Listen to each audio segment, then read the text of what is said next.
Hello, everyone, and welcome to the Hyperion Invitational Cup checkpoint. I am Oakley, and today I'm joined by Juggle and Xenon. How are you guys doing?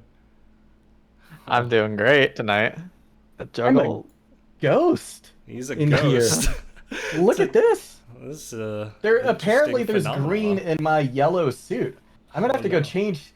I'm gonna change suits real Well, we are quick. live, so you are a No, you know Literally, what? ghost. We live with this. literally We live. my closet is like a couple of feet away from me. I'll go change jackets and I'll be able to But hear. Yeah. yeah, let's go ahead and hop on into the first game of the day. We had Danger Close taking on Paradise Aegis. Xenon, do you want to tell us a little bit more about what happened? Yeah, this game was actually not just a clear roll on the side of Danger Close. It got significantly closer as the games went on. Some impressive numbers though being put out by the members of Danger Close, like Final Gambit being able to do 10.4k healing damage Damage. done on Nepal, and Yeah, the Junkrat does go burr. Peridot being able to keep their team alive with nearly 12k healing done on Numbani. But also on the end of on the side of Paradise Aegis, Lockneck being able to still squeeze out very clutch plays to try to turn the momentum against Danger Close. And while he was unable to do that, it was a valiant effort and made for a very great game. Absolutely. It was interesting because Saucers played a lot of off tank this season, and he played a lot of DPS, specifically Echo in this. So, as you can imagine, off tank playing Echo, every time they dupe, they're duping a tank. And it was almost like they were playing like this triple tank look, Danger Close. I do want to say Paradise Aegis, they did look pretty good, and it just came down to a lot of the final bits on Gibraltar and Dambani specifically, where it's like, if they just had one extra fight or another 30 seconds here or there, who knows, and they might have been able to squeak out a map or two. Um, Juggle, do you have anything that you want to add about this game? Nothing too much. Just that, Final Gambit and Peridot, I think, just looked both phenomenal here on this game for Danger Close. I've really liked watching them in the past when they were part of the ALA tournament, and it just continued. They both just continue to really impress me. So I was really impressed with Danger Close's performance here. Absolutely. Danger Close will be taking on Tempest Typhoon next. Paradise Aegis, they have a close game against Frost Nova going into next week.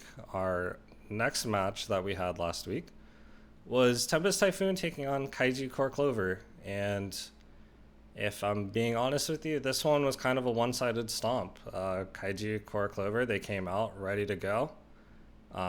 Tempest Typhoon, they kind of didn't really show up to the expectations they probably set for themselves, and the showing that they had, it kind of looked a little desperate. There were a lot of hero plays trying to get forced in here, and it didn't really seem like there was a lot of cohesion at all. There was like a lot of team malfunctioning. Um, Interesting choices coming out, like what they were playing, like Genji, Double Bubble. It was like they were trying to go for something cute, and then they tried to go for something hero play-ish, and it just didn't really turn out in their favor, like we've seen in the other matches. So hopefully next week they can step it up. But they do have that tough game, like we did just say, versus Danger Close coming up this weekend. Xenon, Yeah, Juggle, do you guys have anything? it's important for Tempest to kind of shake this off as quickly as possible and not let this kind of snowball into next week. Everyone has those games where it's just nothing's clicking, nothing's working, and you just get rolled. Happens, unlucky, move on. I still think that Tempest Typhoon are in the upper half of the standings in my head, and they're still a formidable team. It's just I think they slipped up mentally here. Yeah, Absolutely. I think just this shows, just how dominant Clover is continuously throughout this tournament. I think this is just a continuation of of their dominance. And um, Tempest Typhoon, I feel like has just been falling a little bit in the last couple of weeks. I think that, they were looking a little bit better earlier on in this tournament, and I'd like to see them, kind of return to some of that. Unfortunately for them, they're playing the top two teams right now in the final weeks of, the group stages and everything. So it's unfortunate, looking at them, going up against Kaiju Core Clover and seeing them go up against Danger Close again, next week. That's going to be tough. So I hope they can get some map wins on Danger Close, maybe even take a um take a round or two on Control. But yeah, I think they just need to recenter themselves, just take a deep breath this weekend, and come back ready to play against Danger Close. Yeah, especially because this, like you said, is kind of the meat and potatoes of their schedule. They are playing the 1 and 2 ranked teams at the moment, back to back. So it'll be a really, really strong test for them looking into playoffs. They could even slip into the last chance qualifier next week. So it'll be a good test to see where their mental is. Hopefully they'll be able to just shrug it off. GG go next. Yeah. I've heard the map pool wasn't everyone's favorite, but we move on, and hopefully this week we have a better one. Who knows? Kaiju Core Clover plays Lux Nova next, and Tempest Typhoon plays Danger Close next. Our last match was yesterday, and it featured the Nova Bowl Frost Nova going up against Lux Nova. Juggle, take us away. Sure. So Frost Nova ended up taking this 3-1. Lux, we were able to come back on Numbani with what I thought was a really dominant performance by us on Lux Nova. We really, for whatever reason, we had Numbani on lockdown. We weren't able to kind of replicate that magic that we had on any of the other maps. Nepal, even though it's an 0-2, Lux Nova took Sanctum 99-0 before Frost Nova took it over. We just couldn't come back and win that point. I think we were on our attacks, we were looking a little uncoordinated, and I think that that's something that us and Lux Nova we're gonna have to fix going into this next game, especially since we're going up against Kaiju Clover. Um, Frost Nova, on the other hand, I feel like for us, actually on Lux Nova, we had a couple standout players like Ryuka Sim. He's always gonna pop off at some point, and he really did in a big way on Numbani. And Frost Nova, I don't feel like they had anyone in particular who popped off. Xena was doing well.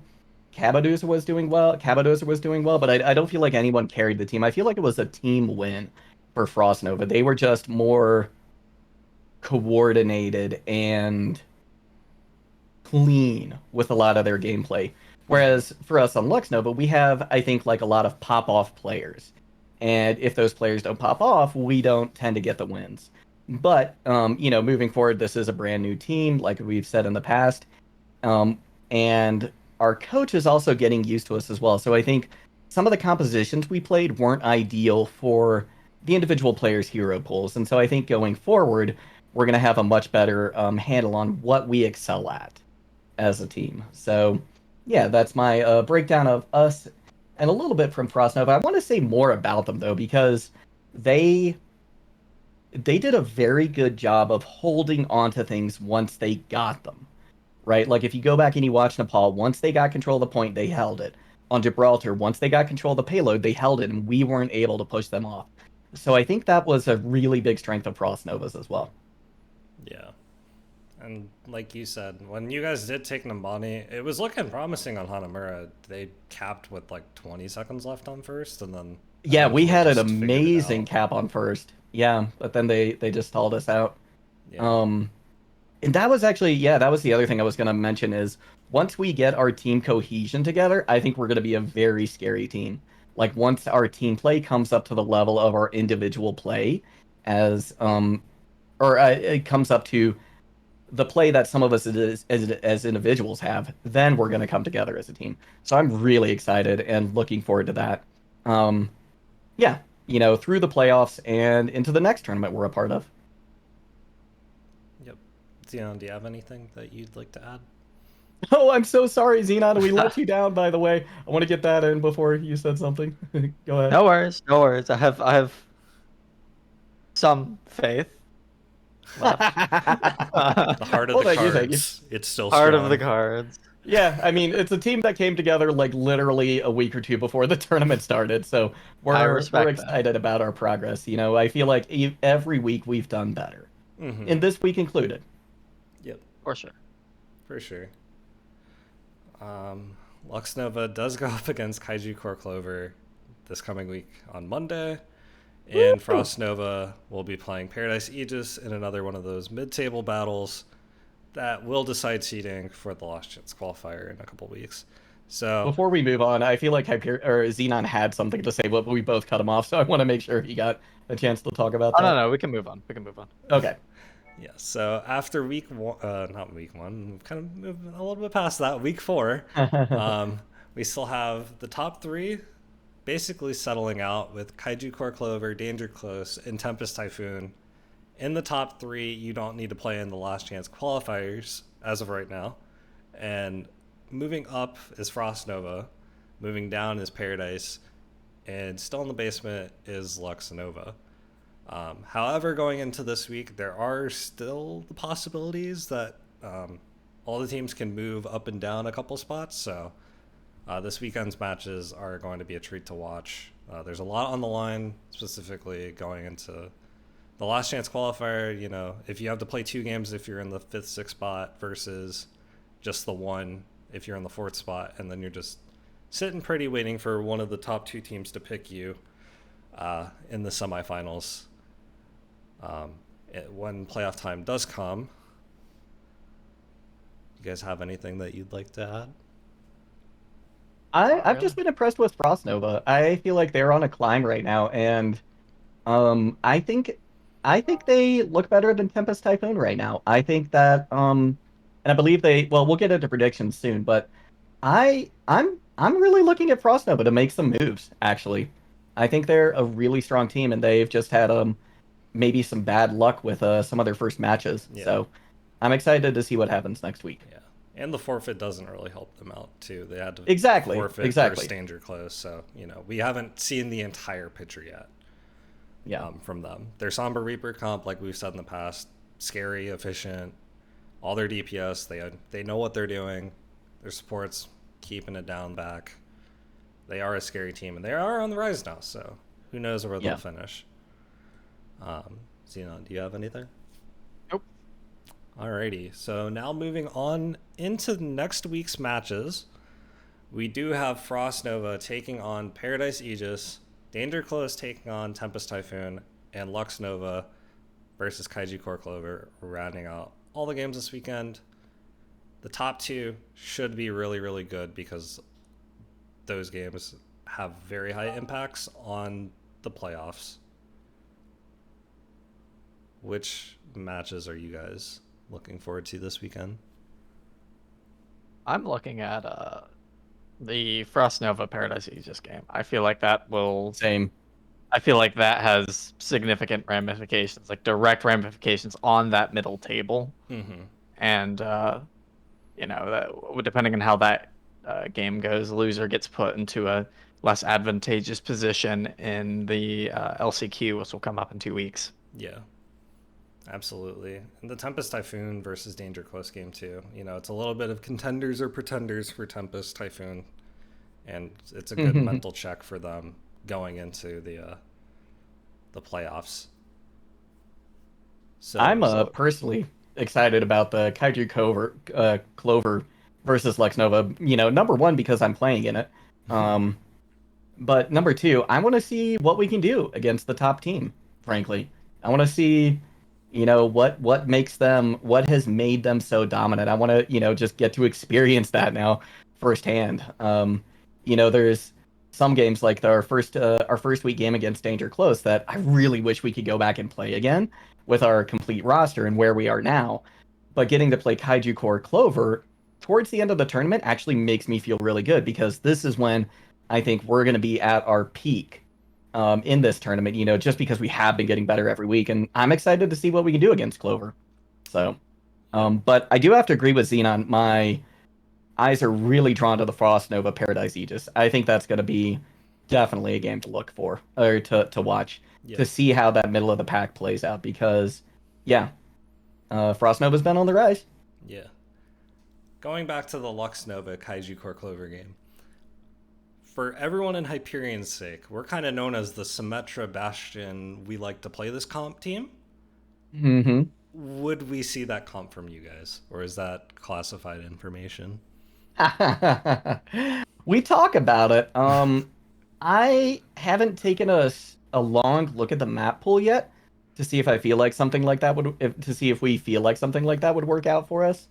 So can't say for sure, but we do talk about it frequently, or with some frequency, not frequently, but yeah, we talk about it. We talk about it. We talk about Well, it now's frequently. now's Yeah. your chance to throw out some weird comp that you're not actually gonna run, but You're gonna run something for Clover to think about, you know? Winston Yeah, Orisa. exactly. Exactly. Going Winston into Orisa. our Oh map god. pool. Oh god. It is the best Orisa Winston map pool you could ever think of. Not really. Just kidding.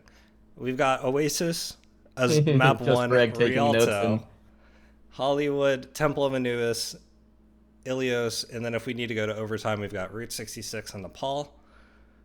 I'm really interested to see what teams will run on Oasis, specifically because all three maps, they all tend to favor different styles of competition, or not competition, Yeah. compositions. And then Rialto, everyone's pretty familiar with that. You like snipers, you like double shield. Farah can make a appearance here or there. Hollywood is another dive hybrid map. Maybe some double shield on defense. Temple, we've had glimpses of that earlier in the tournament. Still dive, double shield. And then Ilios we had a few weeks ago, and that's a little bit of a hodgepodge control map as well. Yeah, I feel like this map pool for this week is going to be a lot of fun for the Flex DPS and Sniper players this week. I feel like there's a lot of room to fit those types of heroes into your roster and just, absolutely wreck face. Yep. Yeah, agreed. Especially I know in that the Ryu is gonna be excited about Rialto. Those long sniper lines are gonna be great for us. And apparently for just Greg as well, who is a sniper player, according to chat and themselves. So yeah. Yep. Everyone's stats go up when they play on Hollywood second as well on defense. You just sit on the back of Saloon. You get your little umbrella, your patio chair, and you just light it up because no one's going to contest you from that far away. So Yeah. maps 2 and 3, a lot of snipers. Map 4, Anubis, you could probably see it. I wouldn't be surprised if teams ran it, but I think dive or double shield on defense are probably the ways that most people would tend to go. Agreed. And then Yeah. Ilios, obviously, there's ruins. You can force a sniper on a lighthouse, not so much on well. So it'll be interesting to see what teams decide to bring up for this week. Yeah. I love this in chat from just Greg too. He says he's gonna do his best to make sure Ryu has no fun on Rialto. Well, I'm gonna be there to try and make sure that Ryu does have some fun. So we'll see if you can handle the both of us, just Greg. So Maybe the song. but I love this. I saw you guys last night in the game as well, scouting us. So we're gonna be doing the same to you. Looking forward to it. I'm actually really excited about this game against Kaiju Core Clover. I can't wait. You guys have any final thoughts on this map pool before we go on to predictions? Nope. I feel like this is one of the more interesting map pools we've had so far. Just looking at these first three, Hollywood is such a.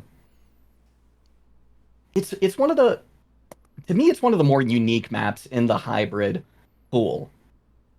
Just because of how First Point is designed, it's very different from some of the others, I feel like, and I'm just gonna be curious. I'm gonna be really curious how Hollywood's gonna play out specifically in this coming week with all of these maps, because it's just such an interesting one to play. Yep. I can agree to that. I do like Widow play, so if you want to get some extra stream time, play some Widow. not biased at all. But we will be moving on into our predictions now. And I just leaked everything, so pretend you guys didn't see anything. Our first game is Nova versus Paradise Aegis. And we're pretty split on this one. We do think that Frost Nova will take the cake on this one. Me and Juggle going with the 3-2 win. Xenon taking a 3-1 win in favor of Paradise. Xenon, why do you think Paradise is going to pull it out this week?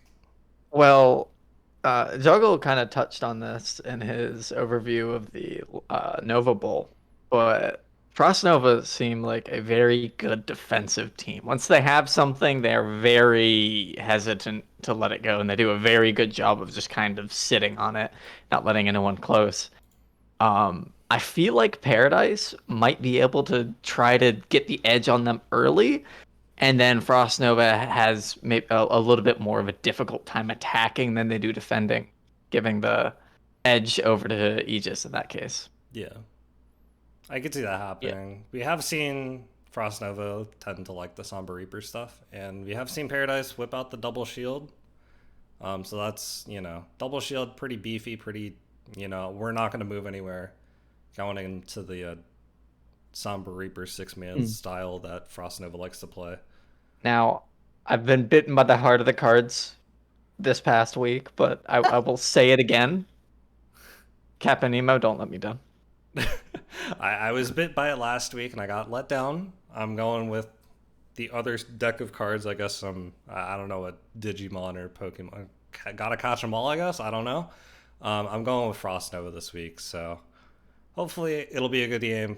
And like we've alluded to, this does have an insane amount of implication depending on how this one goes, going into the last chance qualifier and third place. So, Juggle, do you have anything you want to add?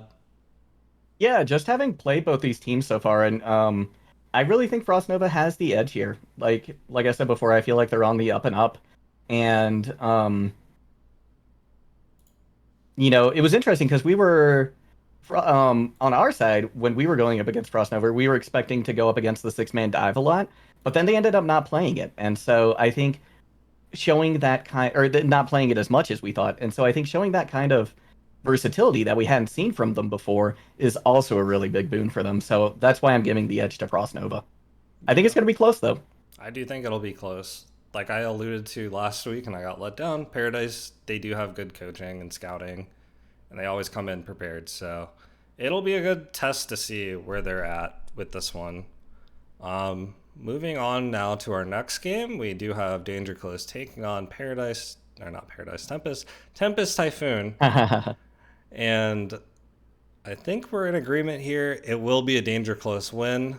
I'm going with the 3-0. Everyone else thinks Tempest will take a map. I guess I'll defend myself. And like I said, Tempest Typhoon, they're kind of in the meat and potatoes of their schedule, going against teams 1 and 2 in the rankings right now. I did think they tried to hero play, 4th and 10 a little bit too much last week. Maybe they'll cut it out this week. Who really knows? But this one as well will be a good test for them. Do you guys have anything you want to add? I think this match will be insanely close if Typhoon can get their mental back in check from the Clover game. I think that if they can bounce back, they are going to be in a very back in that very strong position that they were on week 3. And if that's the case, I feel like Danger Close cannot underestimate them. Yeah, I think that them going up against Kaiju Core Clover this past week is gonna really prepare them well, Tempest Typhoon, for going up against Danger Close.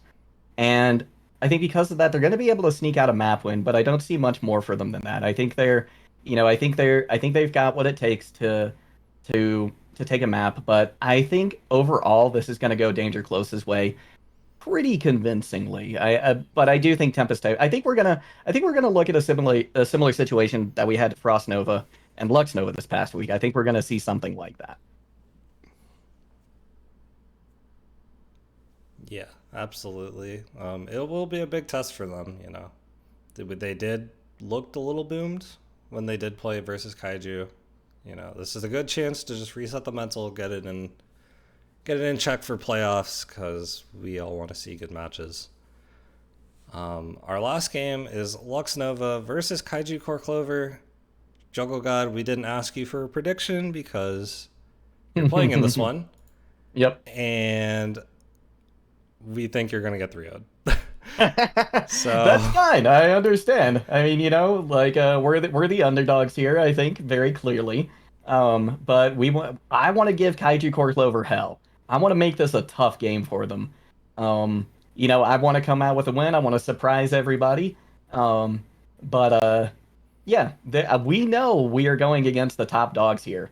And honestly, I kind of like it leading into the play-ins, because I think this is, you know, we're going to be put to our biggest test right before we have to justify, you know, to everybody that we belong in the playoffs. So, yeah, I've got high hopes for us. But I know Kaiju Clover, they've brought their A game every single time, and they're gonna do it again. And yeah, I'm just really looking forward to this challenge. absolutely. You know, I've always had this particular mindset about, you know, these kind of tough situations that Lux Nova kind of finds himself in. If you're gonna go down kicking and screaming like a little girl and make them not enjoy taking you down. Yeah, exactly. Ryu, you kind of let me down last week. Make Greg hate playing against you, and I think we'll be even. Play Sombra, by the way. Cough, cough. Wink, wink. Play Sombra. Play Torbjorn. Play Echo. Yeah. I do like the ball comp. So, you know, if Lux Nova does bring out the ball comp, we will see the balls of both teams come out, and we probably got TOS'd on Twitch because I didn't think that through. So, you know, hopefully this series will go better than my train of thought. And, you know, just run some Sombra. Maybe both teams will run Sombra. Who really knows? I can handle a Sombra. I got this. Alrighty. Going into this last week, we do have an announcement that we would like to make. We are announcing, our All-Stars, we are dubbing them Legends of the Hyperion Invitational Cup. Voting will start directly after this. You are allowed to vote for 3 people per role, so 3 tanks, 3 supports, 3 DPS. And because we don't like odd numbers, we wanted a nice round even number of 10. The marbles metric will be selecting 1 lucky person from everyone in the tournament to be a quote-unquote legend. That's awesome. I like this. Yep. The Legends will participate in a show match after the conclusion of playoffs, and the community voting will end October 1st, probably at 11:59 if I go to sleep late. So be on the lookout for that. That'll be in the Discord coming at you guys soon. But in the meantime, we do need to select our marbles metric legend. So I have a quick question before we get started. Who are they going to play against in the show match? Who are the Legends going to play against? They're going to be playing against a mixture of Hyperion and Hyperion Academy players. Gotcha. Okay, very cool. I like it. So that is something that you all will be able to look out for after the conclusion of playoffs. So, Juggle, we brought you in here. You're a ball man. Yeah. We have a bunch of marbles. Take it away. Let's do this. Oh, hold on. You're not in the window. I can't see it at the moment. Yeah, there we go. All right, we are about ready to enter this. 48 people coming into this. 48 marbles looking to come away with the winning time. Looking to come away with that spot to secure your Legends slot for after the playoffs. We've got every single person in this tournament ready to go, and I'm excited about this. What about you, Xenon? Absolutely. Personally, my eyes are on that little 9 o'clock position. You see the DC clump with Halishin and Happy there. I am Yeah. wanting Happy to. I have good feelings for Happy.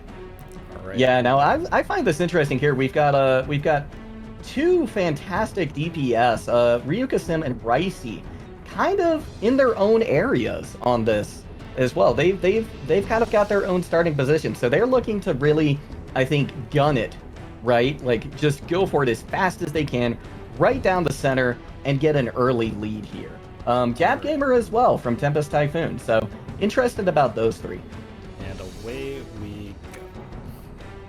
All right, nobody coming out clearly from the start here. All eyes are on Mornitron at the moment as the ball gets rolling literally and figuratively. They're all coming towards this black hole portion in the middle. Everybody cycling down and starting to kind of what is it, like swirl around this impending doom. But now we see Locknack in first with an early lead. Xavier EXE hot on their tail with Ricey and Glitch and the rest of the group coming in behind him as we go into the first loop-de-loop. Now we've got 8 of them coming up here, and this is going to leave people very sick afterwards. And Greg it's just fell already, look at that, we have somebody who's fallen off. And at this point, Greg is in the lead now. Tankity, though, coming up. Crispy now, it's just mayhem going through these loop-de-loops right now. It's really unclear who's going to come out in the lead. Well, it looks like Locknack still has the lead. And we've got them going through the little spatial accelerator here. But Yeah, it's now they're glitchy getting comes dropped out of this siphon into another funnel here. They're going to go around a quick turn. And Tankity Tank coming in hot, though. Paradroid, though, coming in as well. It's really unclear. Nobody has really taken a clear lead at this point. Payasos out in the lead, but they are getting bopped and booped around. They're looks like they're hitting just about every single thing in the way, and they're going to fall now farther in the back. And now it is Tankity Tank and Dr. Brennan looking as though they are leading the pack, but nobody with a clear lead at this point. Even Paradroid not that far ahead of the rest of the pack. Yeah, and we've got the bunny hops coming up here. It looks like those bollards did cause a lot of trouble for everyone. Tankity Tank able to come back for this one. He's got so much speed going into these. Yeah, Glitch these fell off bollards- the map as well. Yeah, and So it did looks like Blaze and Angel going out in the blaze of glory. Tankity Tank does finish. Tankity Tank is the marbles metric. Hyperion Invitational Cup legend. Congratulations, Tankity! That was a shorter race. I was expecting this one to go on much longer, but Tankity with the clutch win there for Lux Nova. Proud of you, my man. And I don't know if he's watching or not right now, but that'll be exciting for him to hear about later on. I know he's going to be thrilled. But a fantastic race. We see a couple of members from Lux Nova. I came in ninth. Hooray! Dr. Brennan just barely missing out for Tempest Typhoon. So sorry right there. And as we see the last few people, Cabodozer, who was far in the lead, now coming up, looking to be in the low 40s. Unfortunate for them. Browns Fan Jr. as well. Oh, so unlucky. They're going to go and visit the void forever. We got banished to the Shadow Realm.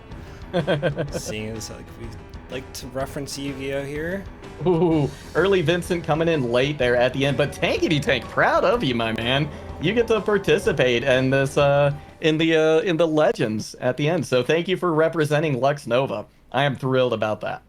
Yep. Really, Vincent, unfortunately not living up to his name and getting a last place finish on that one. A little he didn't unlucky. finish a lot the, of DNFs. The void cut him off, so maybe he was a little late there, Vincent. Happy did finish 33rd. Is there anyone else in here that really stands out to you guys? Ooh, Lockneck fell down to 20th. That's unfortunate because they had a very early lead. So sorry to see that happen.